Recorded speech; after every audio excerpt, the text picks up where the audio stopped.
Hi friends, നമ്മൾ last ക്ലാസ്സിൽ നമ്മൾ nature and scope of cost audit complete ചെയ്തിട്ടുണ്ടായിരുന്നു. എല്ലാവരും ആ ടോപ്പിക്ക് പഠിച്ചിട്ടുണ്ടാവും വിചാരിക്കുന്നു. ഇനി അടുത്ത ചാപ്റ്ററിലോട്ട് അല്ലെങ്കിൽ അടുത്ത യൂണിറ്റിലോട്ട് നമുക്ക് പോവുക. That is Genesis of cost audit. Okay, so revision എന്ന് പറയുന്നത് നമ്മൾ ഈ ഒരു ചെറിയ ചാപ്റ്റർ ആയതുകൊണ്ട് തന്നെ നമ്മൾ ഈ ഒരു ടോപ്പിക്കുകളൊക്കെ എടുത്തതിന് ശേഷം 5 യൂണിറ്റ് കംപ്ലീറ്റ് ചെയ്തിട്ട് ഏകദേശം ഒരു 1 hour വരുന്ന ഒരു എൻ്റയർ ചാപ്റ്റർ നമുക്ക് എന്ത് ചെയ്യാം, ഏകദേശം 1 മണിക്കൂർ കൊണ്ടൊക്കെ റിവൈസ് ചെയ്യുന്ന രൂപത്തിലുള്ള ഒരു വീഡിയോ നമുക്ക് ചെയ്യാം. അപ്പോൾ ആഫ്റ്റർ റെഗുലർ ക്ലാസ്സിന് ശേഷം നമ്മൾ എന്ത് ചെയ്താൽ മതി, സമയം കിട്ടുമ്പോൾ റിവിഷന്റെ ഭാഗമായിട്ട് നിങ്ങൾ എന്ത് ചെയ്യുക, ആ ഒരു ക്ലാസ് കണ്ട് നിങ്ങൾ പഠിക്കുകയാണെങ്കിൽ കുറച്ചും കൂടെ ഈസി ആയിട്ട് കുറഞ്ഞ സമയം കൊണ്ട് നമുക്ക് എന്ത് ചെയ്യാൻ പറ്റും, കംപ്ലീറ്റ് ചെയ്യാനായിട്ട് പറ്റും. Okay, yes. അപ്പോൾ തിരിച്ച് നമുക്ക് അടുത്ത ടോപ്പിക്കിലോട്ട് വരാം, Genesis of cost audit. Okay, Genesis means നമ്മുടെ ഒറിജിൻ അല്ലെ, നമ്മളൊരു ഹിസ്റ്ററി ഓഫ് കോസ്റ്റ് ഓഡിറ്റ് എങ്ങനെയാണ്. ഓൾറെഡി നമ്മൾ കഴിഞ്ഞ യൂണിറ്റ് ഡിസ്കസ് ചെയ്യുന്ന സമയത്ത് തന്നെ പറഞ്ഞിരുന്നു, പ്രീ ഇൻഡിപെൻഡൻസിന്റെ സമയത്ത് തന്നെ എന്തായിരുന്നു, ഇന്ത്യയിൽ കോസ്റ്റ് ഓഡിറ്റ് ഇമ്പോർട്ടൻസ് ഉണ്ടായിരുന്നു. കാരണം ഗവൺമെന്റ് കോസ്റ്റ് പ്ലസ് കോൺട്രാക്റ്റിലാണ് കൊടുത്തിരുന്നത് അല്ലെ. അപ്പൊ നോക്കുക, before independence, okay, before independence cost accounting started when firms got contract from the government. എങ്ങനെയായിരുന്നു, കോസ്റ്റ് പ്ലസ് കോൺട്രാക്റ്റുകളായിരുന്നു. അപ്പൊ അവിടെ എങ്ങനെയാണെന്ന് വെച്ച് കഴിഞ്ഞാൽ ഗവൺമെന്റിന് കൊടുക്കുന്ന സെല്ലിംഗ് പ്രൈസ് എങ്ങനെയാണ്, കോസ്റ്റ് പ്ലസ് ഒരു പർട്ടിക്കുലർ പെർസെന്റേജ് എന്തായിരുന്നു, പ്രോഫിറ്റ് ആയിരുന്നു. അപ്പൊ ഈ കമ്പനികൾ എന്ത് ചെയ്യാൻ തുടങ്ങിയെന്ന് വെച്ച് കഴിഞ്ഞാൽ ഇവര് ആദ്യമൊക്കെ നല്ല ഫെയർ ആയിട്ട് കറക്റ്റ് ആയിട്ടുള്ള കോസ്റ്റും അതിന്റെ മുകളിൽ കറക്റ്റ് പ്രോഫിറ്റ് ഒക്കെ എന്ത് ചെയ്തു, ചാർജ് ചെയ്തിട്ട് തുടക്കത്തിലൊക്കെ ഫെയർ ആയിട്ട് ചെയ്തിരുന്നു. പിന്നീട് കമ്പനികൾക്ക് മനസ്സിലായി ഒരു അവസരമാണ്, കാരണം കുറച്ചുകൂടെ കോസ്റ്റ് ഒക്കെ ഒന്ന് ഇൻഫ്ലേറ്റ് ചെയ്ത് കാണിക്കുകയാണെങ്കിൽ ഓക്കെ, അതിന്റെ ഒപ്പം പ്രോഫിറ്റും കൂടെ ഒന്നും കൂടി അല്ലെ, സ്വാഭാവികമായിട്ട് കോസ്റ്റ് പ്ലസ് പർട്ടിക്കുലർ പെർസെന്റേജ് ആകുമ്പോൾ കോസ്റ്റ് ഒന്നും കൂടെ ഇൻഫ്ലേറ്റ് ചെയ്ത് കഴിഞ്ഞാൽ പ്രോഫിറ്റ് കുറച്ചുകൂടി കൂടുതലായിട്ടും അതുവഴി ടോട്ടൽ സെല്ലിംഗ് പ്രൈസും കൂടും. അപ്പൊ ഒരു എക്സസീവ് പ്രോഫിറ്റ് ഉണ്ടാക്കാനുള്ള ചാൻസ് ആർക്ക് തോന്നി, കമ്പനികൾക്ക് തോന്നിയപ്പോൾ പതുക്കെ കമ്പനികളുടെ സ്വഭാവം മാറി തുടങ്ങി. അവർ എക്സസീവ് ആയിട്ട് കോസ്റ്റ് ഒക്കെ ഇൻഫ്ലേറ്റ് ചെയ്തിട്ട് സെല്ലിംഗ് പ്രൈസ് ഒക്കെ കൂട്ടാനായിട്ട് തുടങ്ങി. അപ്പൊ ഇത് ഗവൺമെന്റ് മനസ്സിലായപ്പോൾ ഗവൺമെന്റ് തീരുമാനിച്ചു, ഇനി ഇങ്ങനെ പോയാൽ ശരിയാവില്ല. കാരണം ഇവരെ മുകളിൽ ഈ കോസ്റ്റ് മോണിറ്റർ ചെയ്യുന്ന, ചെക്ക് ചെയ്യുന്ന എന്ത് ചെയ്യണം, ഒരു ഇത് പ്രാക്ടീസ് നേരം കൊണ്ടുവരണം. അപ്പൊ അതിന്റെ ഭാഗമായിട്ടാണ് നമ്മുടെ രാജ്യത്ത് എന്ത് ചെയ്യുന്നത്, ഈ കോസ്റ്റ് റെക്കോർഡ്സ് മെയിൻറ്റെയിൻ ചെയ്യുക, കോസ്റ്റ് ഓഡിറ്റ്, അതിൻ്റെയൊക്കെ തുടക്കം വരുന്നത്. മാത്രമല്ല ആ ഒരു സമയത്ത് തന്നെയാണ് വേൾഡ് വാറും കൂടി വരുന്നത്. 1945 മുമ്പായിട്ടുള്ള ആ ഒരു സമയങ്ങളിലാണ് വേൾഡ് വാറിന്റെ ഒരു ഇമ്പാക്റ്റും കൂടി വരുന്നത്. കാരണം ആ ഒരു സമയത്ത് രാജ്യങ്ങളുടെ റിസോഴ്സസ് ഒക്കെ വളരെ ലിമിറ്റഡ് ആണ്. ഓക്കെ, സോ രാജ്യങ്ങളുടെ ഓണർഷിപ്പിലുള്ള റിസോഴ്സസ് ഒക്കെ വളരെ ലിമിറ്റഡ്. അപ്പോൾ അവർ പലപ്പോഴും ഈ വാറിന്റെ ഒക്കെ എക്യുപ്മെന്റ്സ് എന്ത് ചെയ്യാനായിട്ട്, പർച്ചേസ് ചെയ്യാനൊക്കെ ആയിട്ട് പ്രൈവറ്റ് ആയിട്ടുള്ള കോൺട്രാക്ടേഴ്സിന്റെ ഒക്കെ എന്ത് ചെയ്യും, കോൺട്രാക്ട് എടുക്കും.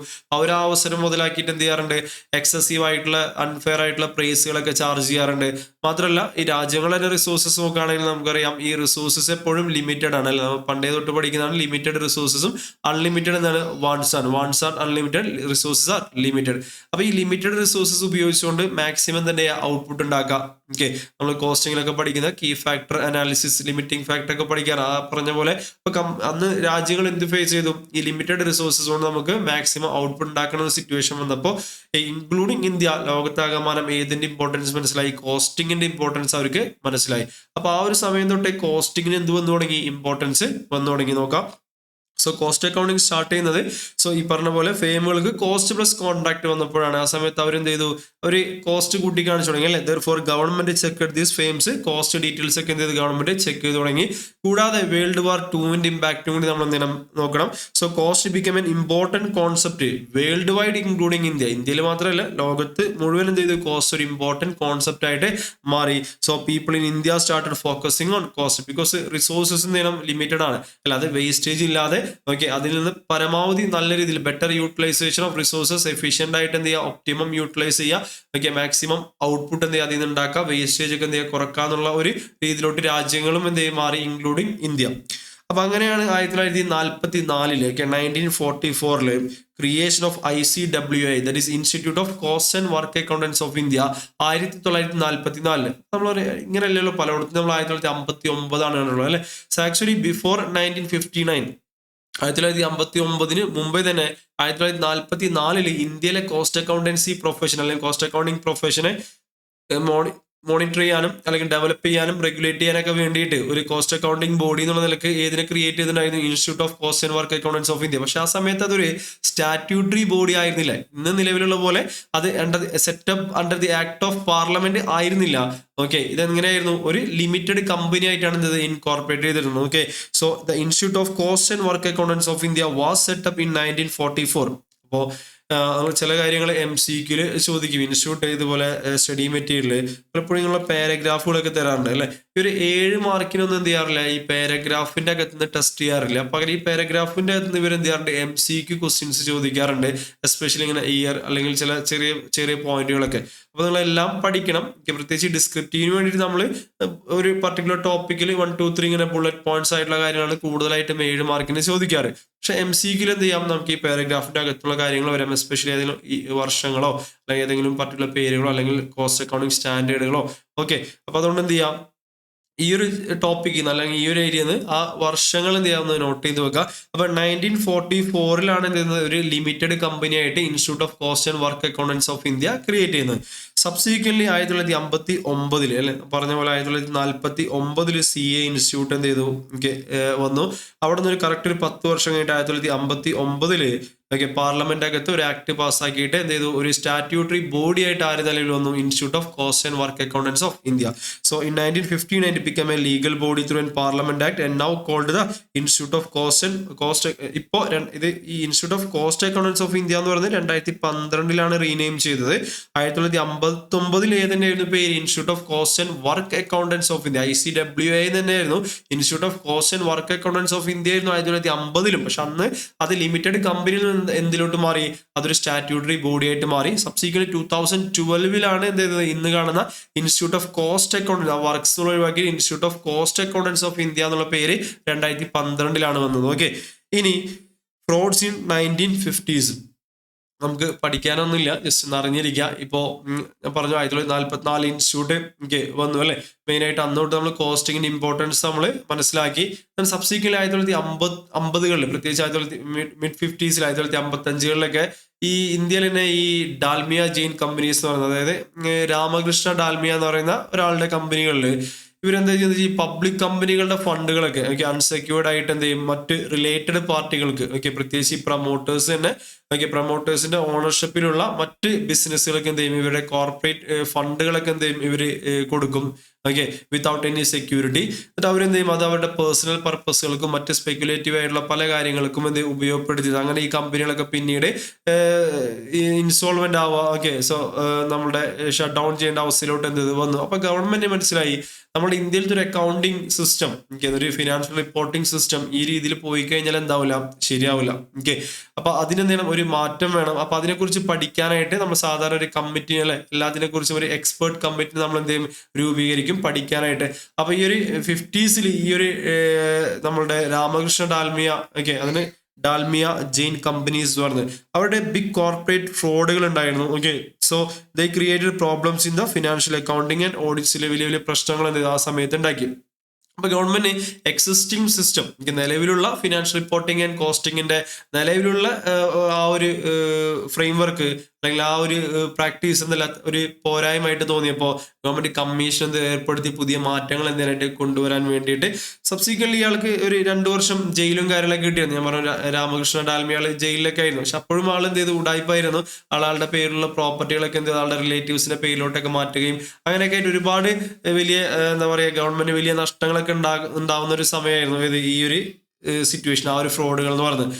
അപ്പൊ അവിടെ നിന്ന് ഗവൺമെന്റ് പഠിക്കാനായിട്ട് കൂടുതൽ ഇതിനെക്കുറിച്ച് പഠിക്കാനായിട്ട് എന്ത് ചെയ്തു, so commissions like Vivian Bose, Datta commission, അതുപോലെ തന്നെ ശാസ്ത്രി കമ്മീഷൻ. പ്രധാനമായിട്ട് 3 കമ്മീഷനാണ്, വിവിയൻ ബോസ്, ദത്ത കമ്മീഷൻ, അതുപോലെ തന്നെ ശാസ്ത്രി കമ്മീഷൻ. ഇവരെന്ത് ചെയ്തു, ഒരു കമ്മിറ്റി രൂപീകരിച്ചിട്ട് അവരോട് പറഞ്ഞു ഒരു better cost accounting and financial അക്കൗണ്ടിങ്ങിന്റെ ഒരു ഫ്രെയിം വർക്ക് അല്ലെങ്കിൽ ഒരു ബെറ്റർ ഇന്ത്യയിൽ ഒരു ഫോർമാലിറ്റീസ് കൊണ്ടുവരാൻ വേണ്ടിയിട്ട് എന്ത് ചെയ്തു, ഈ ഒരു കമ്മീഷനെ നമ്മൾ രൂപീകരിച്ചു. അപ്പൊ അവരെന്ത് ചെയ്തു, കുറച്ച് റെക്കമെൻഡേഷൻസ് കൊണ്ടുവന്നു. അവരെന്ത് ചെയ്തു, മാറ്റങ്ങൾ കൊണ്ടുവന്നു. പുതിയൊരു കോസ്റ്റ് അക്കൗണ്ടിങ് ആൻഡ് ഓഡിറ്റ്സ്, അതുപോലെ തന്നെ ഫിനാൻഷ്യൽ അക്കൗണ്ടിങ്ങിലൊക്കെ ഓഡിറ്റ്സിലൊക്കെ എന്ത് ചെയ്തു, പുതിയ പുതിയ മാറ്റങ്ങൾ ഏത് കമ്മിറ്റി, ഈ Vivian Bose committee, Datta commission, Shastri കമ്മീഷനൊക്കെ എന്ത് ചെയ്തു, റെക്കമെൻഡേഷൻ കൊണ്ടുവന്നു. യെസ്. ദെൻ ഞാൻ നേരത്തെ പറഞ്ഞ പോലെ മെയിൻ ആയിട്ട് എന്തായിരുന്നു, shortage of resources. So resources എന്തായിരുന്നു, വളരെ ഷോർട്ടായിരുന്നു. So India faced shortage of materials during the early industrial growth. Even ഈ നമ്മളുടെ 1944 കഴിഞ്ഞ് 1947 നമുക്ക് ഇൻഡിപെൻഡൻസ് കിട്ടിയതിന് ശേഷം നമ്മുടെ രാജ്യത്ത് ഇൻഫ്രാസ്ട്രക്ചർ മേഖലയിലൊക്കെ വലിയ വലിയ ഡെവലപ്മെന്റ്സ് എന്തെങ്കിലും കൊണ്ടുവരണം. ഓക്കെ, അപ്പൊ അതിനുവേണ്ടി നമ്മൾ ആദ്യത്തെ സമയത്ത് ഗവൺമെന്റ് കയ്യിൽ പൈസ ഉണ്ടോ? ഇല്ല. ഗവൺമെന്റ് കയ്യിൽ പൈസ ഇല്ലാത്തതുകൊണ്ട് തന്നെ എന്ത് ചെയ്തു? ഗവൺമെന്റ് ടാക്സ് കളക്ട് ചെയ്യുന്നുണ്ടല്ലേ? ടാക്സ് കളക്ട് ചെയ്യുന്നുണ്ട്. കൂടാതെ ഈ പ്രൊജക്ട് ഡെവലപ്മെന്റിലൊക്കെ ആരെയാണ് ഏൽപ്പിച്ചിരുന്നത്? നമ്മുടെ പ്രൈവറ്റ് സെക്ടറിലോട്ടാണ് ആദ്യം കോൺട്രാക്ടുകളും പ്രൊജക്ടുകളൊക്കെ കൊടുത്തിരുന്നത്. ഇവരെന്താ വെച്ച് കഴിഞ്ഞാൽ ഇവര് എക്സസീവ് ആയിട്ട് പ്രൈസ് ചാർജ് ചെയ്തിരുന്നു. ആ ഒരു സമയത്ത് പ്രൈവറ്റ് സെക്ടർ എന്ത് ചെയ്യും? എക്സസ് പ്രൈസ് എന്ത് ചെയ്യും? ചാർജ് ചെയ്യും. ഓക്കെ, അപ്പൊ അവിടെ ഗവൺമെന്റ് വലിയ നഷ്ടങ്ങൾ ഉണ്ടാവുന്നുണ്ട്. മാത്രമല്ല ഇവർ ഇമ്പോർട്ട് ചെയ്യുന്ന സമയത്ത് ഇമ്പോർട്ടിന് നമ്മൾ ഡ്യൂട്ടി വെച്ചിരുന്നു അല്ലെ? അപ്പൊ എന്ന് വെച്ചാൽ ഈ ഇമ്പോർട്ടിന്റെ വാല്യൂ കുറച്ച് കാണിക്കും. അണ്ടർ സ്റ്റേറ്റ് ചെയ്യും ഇമ്പോർട്ടിന്റെ വാല്യൂ. ഓക്കെ, നോക്കാം, അണ്ടർ ഇൻവോയ്സിങ് ഇമ്പോർട്ട്. ആ ഒരു സമയങ്ങൾ നമ്മൾ ആ ഇൻഡിപെൻഡൻസ് അതിനോടനുബന്ധിച്ച സമയങ്ങൾ നിലനിന്ന മെയിൻ പ്രശ്നങ്ങൾ നമ്മൾ ഓൾറെഡി കോർപ്പറേറ്റ് ഫ്രോഡുകളെ കുറിച്ച് പറഞ്ഞു അല്ലെ? ഡാൽമിയ ജെയിൻ കമ്പനീസിന്റെ ഫ്രോഡിനെ കുറിച്ച് പറഞ്ഞു. അതിന്റെ ഒപ്പം തന്നെ പ്രൈവറ്റ് സെക്ടറിന്റെ ഭാഗത്തുനിന്ന് ഇവർ എക്സസീവ് പ്രൈസ് എന്ത് ചെയ്യും? ചാർജ് ചെയ്യും. അപ്പൊ അവരോട് ചോദിച്ചാൽ അവർ പറയും സാധനങ്ങളുടെ വിലയൊക്കെ ഭയങ്കര കൂടുതലാണ്, കോസ്റ്റ് ഭയങ്കര കൂടുതലാണ് അല്ലെ? പലപ്പോഴും നമുക്കറിയാം, നമ്മൾ എവിടെയെങ്കിലും ഇത്രയും വില കൂടിയെന്നൊക്കെ ചോദിക്കുമ്പോൾ അവർ പറയും ഇതിപ്പോ വെറുതെ കിട്ടൂല, ഇതിന് ഭയങ്കര കോസ്റ്റ് കൂടുതലാണ്. അപ്പൊ കോസ്റ്റ് കൂടിയത് കൊണ്ടാണ് സെല്ലിംഗ് പ്രൈസ് ഒക്കെ എന്ത് ചെയ്ത് കൂടിയെന്ന് പറയും അവര്. എല്ലാവരും അങ്ങനെയാണ് പറയാം അല്ലെ? അതേപോലെ തന്നെ ഇവരും എക്സസീവ് പ്രൈസിന് ചോദ്യം ചെയ്യുമ്പോൾ അവർ പറയും അത് സാധനങ്ങളുടെ എന്ത് കൂടി? ഓക്കെ, കോസ്റ്റ് കൂടി, അപ്പൊ അതുകൊണ്ടാണ് പ്രൈസ് എന്ത് ചെയ്യുന്നത്? കൂടുന്നതെന്ന് പറയും. അതുപോലെ തന്നെ ഇമ്പോർട്ടിന്റെ സമയങ്ങളിൽ ഇവർ എന്തെന്ന് വെച്ച് കഴിഞ്ഞാൽ അണ്ടർ ഇൻവോയ്സിങ്. കാരണം ഗവൺമെന്റ് ഇമ്പോർട്ട് ആ സമയത്തും റെസ്ട്രിക്ട് ചെയ്തൊക്കെയായിരുന്നു. അപ്പൊ ഇമ്പോർട്ട് ചെയ്ത് കഴിഞ്ഞാൽ നമുക്ക് നഷ്ടം ഉണ്ടാവും അല്ലെ? സോ അതായത് നമ്മുടെ ഫോറിൻ എക്സ്ചേഞ്ച് എന്ത് ചെയ്യും? ഔട്ട്ഫ്ലോ ഉണ്ടാവും. അപ്പൊ അത് ഒഴിവാക്കാൻ ഇമ്പോർട്ടിന് എന്ത് ചെയ്ത് ഇവർ പരമാവധി കുറക്കാൻ പറഞ്ഞിരുന്നു. അപ്പൊ അതിനുവേണ്ടി ഇവർ മാത്രമല്ല ഇമ്പോർട്ട് ചെയ്യുന്നവരെ എന്ത് ടാക്സ് ഈടാക്കിയിരുന്നു, നമ്മൾ കസ്റ്റംസ് ഡ്യൂട്ടി അല്ലെ? 1962 കസ്റ്റംസ് ആക്ട് നമുക്കറിയാം. അപ്പൊ ഇവരെന്താ വെച്ചാൽ ഈ ഇമ്പോർട്ടിന്റെ എമൗണ്ട് എന്ത് ചെയ്ത് കാണിക്കും? കുറച്ച് കാണിക്കും. ഓക്കെ, സോ അപ്പൊ ടാക്സും സ്വാഭാവികമായിട്ട് കുറയും. ഇനി ഗവൺമെന്റ് എക്സ്പോർട്ടിനെ പ്രൊമോട്ട് ചെയ്യാൻ വേണ്ടിയിട്ട് എക്സ്പോർട്ട് ചെയ്യുന്ന ആൾക്കാർക്ക് വാരിയസ് ഇൻസെന്റീവ്സ് ബെനിഫിറ്റ്സ് ഒക്കെ കൊടുത്തിരുന്നു. അപ്പൊ ഇവർ അവിടെ പോയിട്ട് അറിയോ എക്സ്പോർട്ടിന്റെ വാല്യൂ കൂട്ടിയും കാണിക്കും. Okay, therefore over pricing of export. Okay, അപ്പൊ ഈ ഒരു കാലഘട്ടത്തിലെ മെയിൻ പ്രശ്നങ്ങളായിരുന്നു ഇതൊക്കെ. ഏതൊക്കെ? എക്സസീവ് ആയിട്ട് പ്രൈസിങ് എന്ത് ചെയ്യുക? കൊണ്ടുവരാം. അതുപോലെ തന്നെ ഇമ്പോർട്ടുകൾ എന്ത് ചെയ്യുക? അണ്ടർ പ്രൈസിങ് ചെയ്യുക. എക്സ്പോർട്ടുകളൊക്കെ എന്ത് ചെയ്യുക? ഓവർ പ്രൈസിങ് ചെയ്യുക. അപ്പൊ എങ്ങനെ നോക്കുമ്പോഴും ഗവൺമെന്റ് എന്ത് ചെയ്യാണ്? നഷ്ടം ഉണ്ടാവുകയാണ്. ബിക്കോസ് ഗവൺമെന്റ് കോസ്റ്റിൽ എന്ത് ചെയ്യുന്നില്ല? ഒരു കൺട്രോൾ കിട്ടുന്നില്ല. ഇവരുടെ കോസ്റ്റ് സ്ട്രക്ചറും ഡാറ്റയും ഗവൺമെന്റ് കിട്ടിയില്ല. അപ്പോഴാണ് ഗവൺമെന്റ് ഇതിന് കൂടുതൽ എന്ത് കൊടുത്തത്? ഇമ്പോർട്ടൻസ് കൊടുക്കാനായിട്ട് തുടങ്ങിയത്. അങ്ങനെ 1965 ആദ്യമായിട്ട് എന്ത് ചെയ്തു? കോസ്റ്റ് ഓഡിറ്റ് വന്നു. ഓക്കെ, 1965. ഓക്കെ, 1965. ഓക്കെ, സോ അതിലോട്ട് നമ്മൾ വരും നോക്കാം. So shortage of resources. Okay, main ആയിട്ട് ഇന്ത്യയിൽ റിസോഴ്സസ് ഷോർട്ടാണ്. കാരണം ലിമിറ്റഡ് റിസോഴ്സസ് ആണ്. അതുകൊണ്ട് നമുക്ക് മാക്സിമം എന്തുണ്ടാക്കണം? ഔട്ട്പുട്ട് ഉണ്ടാക്കണം. അപ്പൊ എഫിഷ്യൻസി എന്തെങ്കിലും കൂട്ടണം, വേസ്റ്റേജ് ഒക്കെ എന്തെങ്കിലും കുറക്കണം അല്ലെ? സോ ഏർലി ഇൻഡസ്ട്രിയൽ ഗ്രോത്തിന്റെ സമയത്ത് റിസോഴ്സസിന്റെ ഷോർട്ടേജ് ഉണ്ടായിരുന്നു. അപ്പൊ അതുകൊണ്ട് government use the permits and licence to manage resources. So cost audit help to monitor the resource use and control the production cost. നമ്മൾ നേരത്തെ പറഞ്ഞത് കോസ്റ്റ് ഓഡിറ്റ് എന്ന് പറഞ്ഞാൽ ജസ്റ്റ് ഒരു കഴിഞ്ഞ കാര്യങ്ങൾ വെരിഫൈ ചെയ്യൽ മാത്രമല്ല, അത് എത്രത്തോളം അല്ലെ? സോ മൈന്യൂട്ട് എക്സ്പെൻഡിച്ചർ നമ്മുടെ ഡെഫിനേഷൻ നമ്മൾ പഠിച്ചാണ്. മൈന്യൂട്ട് എക്സ്പെൻഡിച്ചർ നമ്മൾ ഡീപ്പായിട്ട് എന്തെങ്കിലും എക്സാമിൻ ചെയ്യും.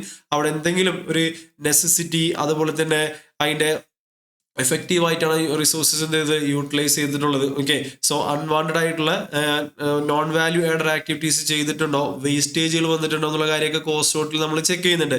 അപ്പൊ അതുകൊണ്ട് കോസ്റ്റ് ഓഡിറ്റ് എന്ത് ചെയ്യും? ഈ ലിമിറ്റഡ് റിസോഴ്സസ് ഒപ്റ്റിമം ആയിട്ട് യൂട്ടിലൈസ് ചെയ്യുന്നുണ്ടോ എന്ന് എന്ത് ചെയ്തു? കോസ്റ്റ് ഓഡിറ്റ് വഴി നമുക്ക് എന്ത് ചെയ്യാൻ പറ്റി? ചെക്ക് ചെയ്യാൻ പറ്റി. അപ്പൊ അങ്ങനെയൊക്കെയാണ് ഗവൺമെന്റ് എന്ത് ചെയ്യുന്നത്? ഈ ഒരു കോസ്റ്റ് ഓഡിറ്റിലോട്ട് സ്റ്റാറ്റ്യൂട്ടറി ഈ ഒരു കോസ്റ്റ് ഓഡിറ്റിലോട്ട് നമുക്ക് ആദ്യത്തെ സ്റ്റേജിൽ നിന്ന് ഇതിലോട്ട് വരുന്നത്. ഓക്കെ, ആണ് ഷോർട്ടേജ് ഓഫ് റിസോഴ്സ് ഉള്ള point. Last importance of cost audit. Okay, so cost audit became essential for managing resources. That is limited resources manage ചെയ്യണം, optimum utilize ചെയ്യണം അല്ലെ? അതുപോലെ തന്നെ reducing cost. Okay, so cost എന്ത് ചെയ്യണം? reduce ചെയ്യണം and setting a fair prices. Okay അല്ലെ? അപ്പൊ ഇതൊരു MCQ കാര്യങ്ങളൊക്കെ ആയിരിക്കും കൂടിപ്പോയി ചോദിക്കുക. ആ വർഷങ്ങളൊക്കെ ഒന്ന് മനസ്സിലാക്കാം. അപ്പൊ 1944 ആദ്യം ലിമിറ്റഡ് കമ്പനി ആയിട്ട് ഇൻസ്റ്റിറ്റ്യൂട്ട് വന്നു.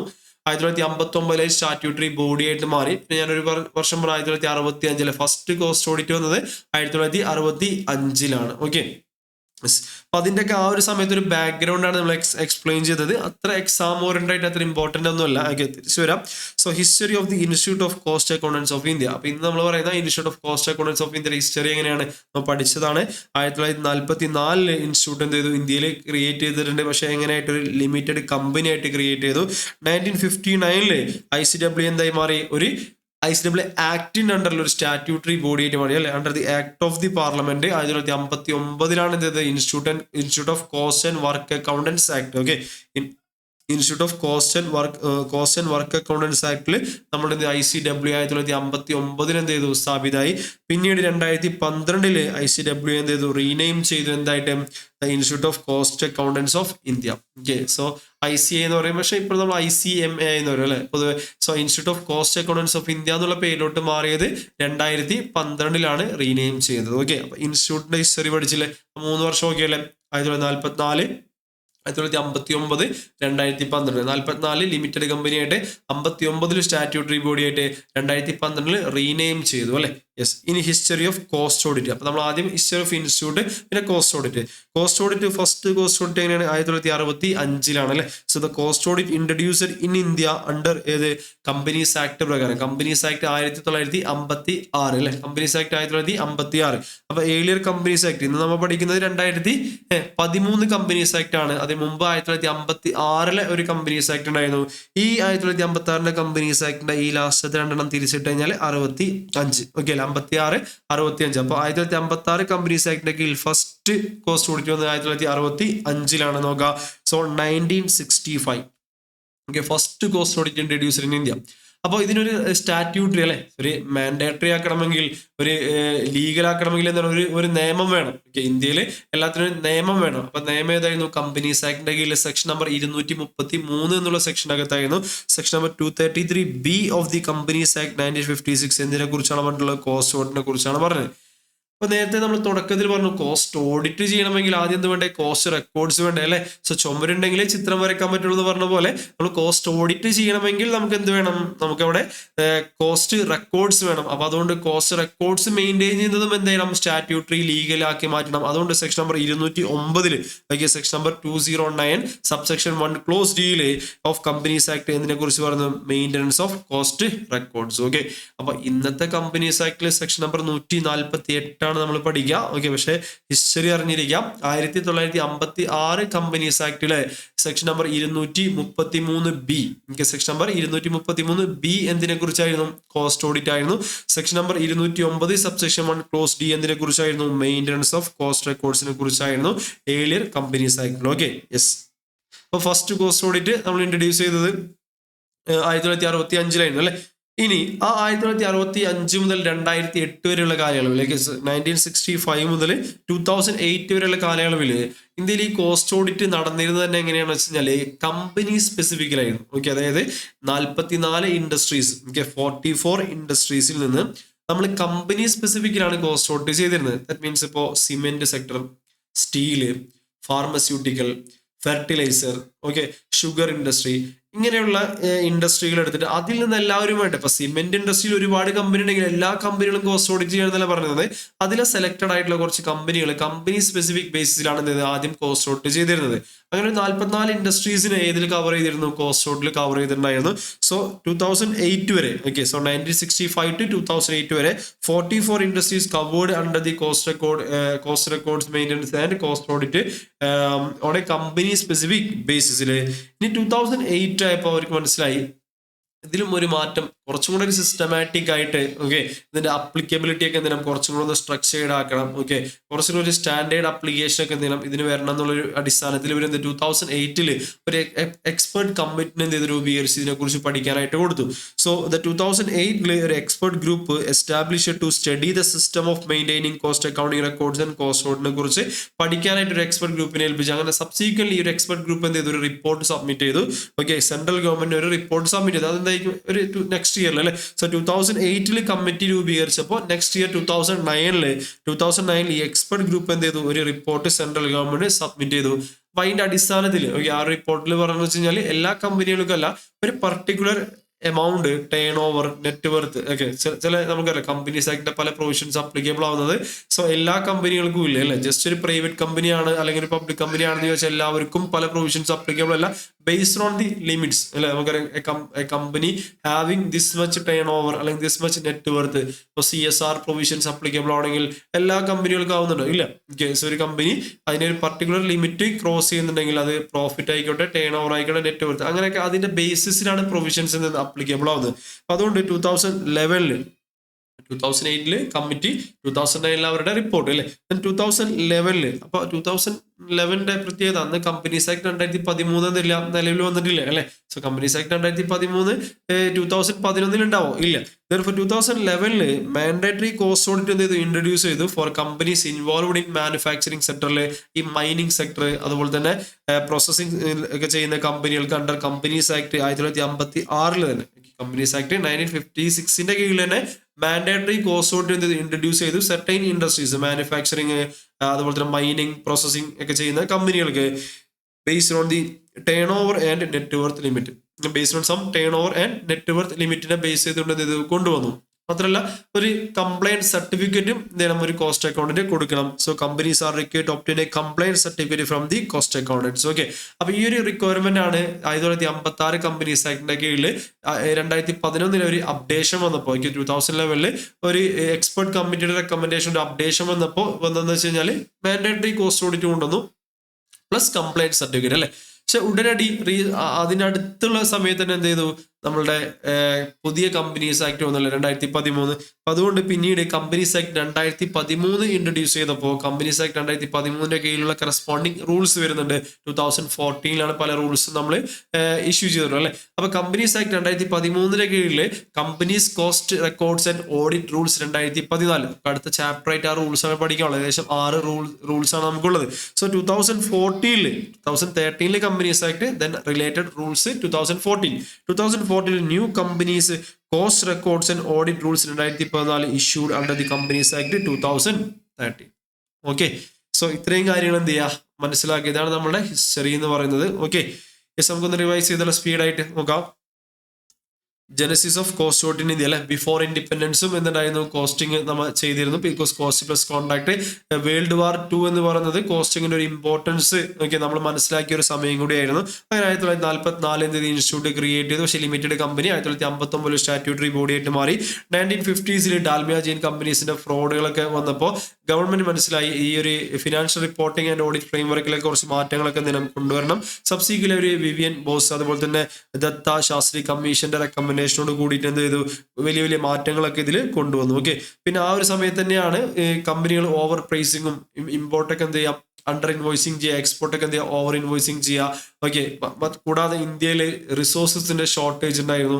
അപ്പൊ അത് ലിമിറ്റഡ് റിസോഴ്സ് നമുക്ക് മാക്സിമം നന്നായിട്ട് ഉപയോഗിക്കണം അല്ലെ.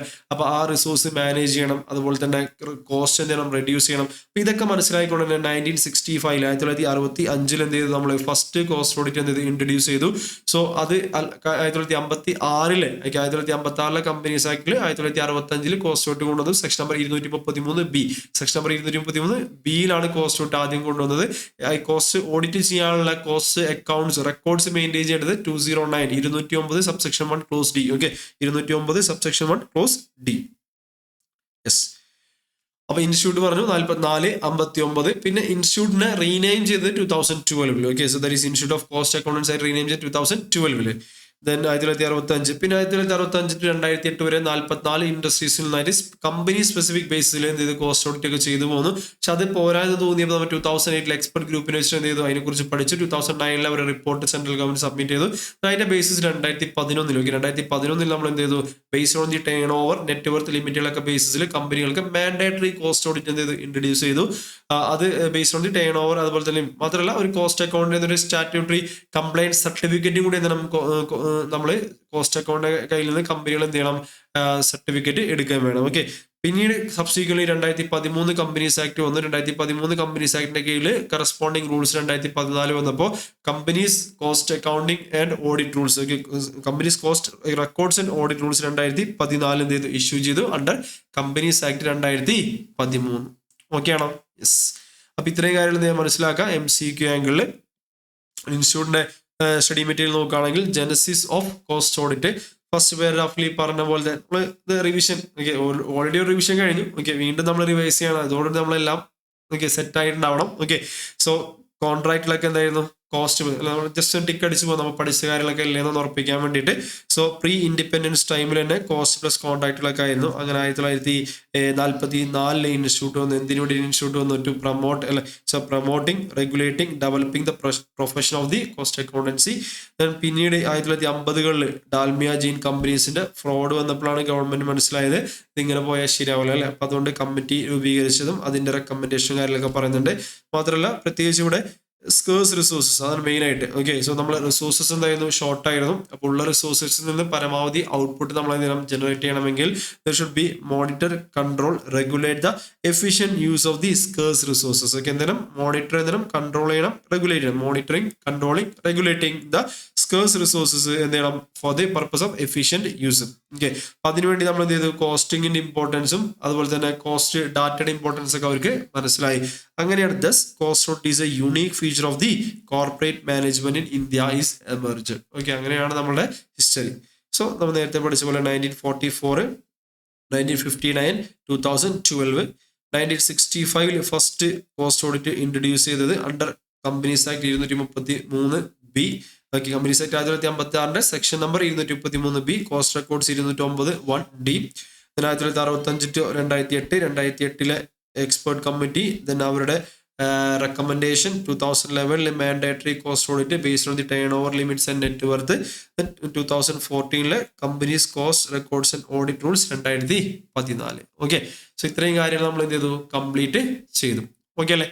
അപ്പൊ ഇവിടെ വരെ എന്ത് ചെയ്യുക? പഠിച്ചിരിക്കുക. സിമ്പിൾ ആണ്. ഓക്കെ, ആ ഒരു വർഷങ്ങളൊക്കെ നമ്മൾ 3 വട്ടത്തോളം നമ്മൾ 3 വട്ടം റിവൈസ് ചെയ്തിട്ടുണ്ട്. ഓക്കെ, ഇതോടെ നമ്മൾ കംപ്ലീറ്റ് കാണാപ്പാടായി ഉണ്ടാവണം വർഷങ്ങളും കാര്യങ്ങളൊക്കെ. ഈവൻ സെക്ഷൻ നമ്പർ 233B അതുപോലെ തന്നെ 209 സബ്സെക്ഷൻ 1 ക്ലോസ് D. ഓക്കെ അല്ലേ?